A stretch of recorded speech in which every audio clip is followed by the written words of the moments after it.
Европскиот фронт најавува проширување како опозицијска коалиција во албанскиот блок.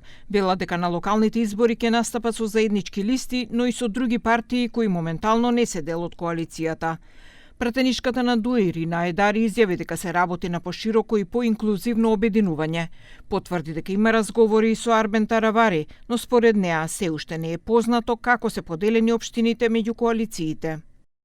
Do të jemi në front evropian, në front kombëtar, si doni quani, sepse sipas situatës në cilën gjendemi, që është një situatë jashtëzakonisht e vështirë, me këto qëllime dashakeqe të qeverisë për të instaluar një politikë të përjashtimit, të marginalizimit, edhe për shqiptarët, po të mos flasim më edhe për komunitetet tjera më të vogla. Kështu që neve tani për momentin na duhet një unifikim, na duhet një bashkim në këtë front evropian, në këtë front kombëtar për ta amortizuar këtë situatë dhe për ta luftuar të keqen, të cilën po e promovon edhe me politik në teren, po edhe me narativin politik të gjithë pjesëtarëve të qeverisë.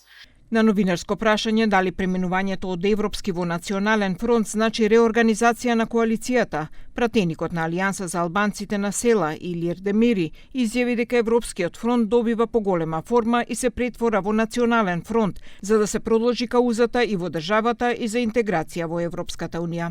Tani vetëm se merr formë më të madhe, edhe populata në përgjithësi e kupton opsionin se votuesit tanë, kryesisht, që janë të entitetit jo Maqedon, shumica me mbi 90% janë përcaktuar për Bashkimin Evropian.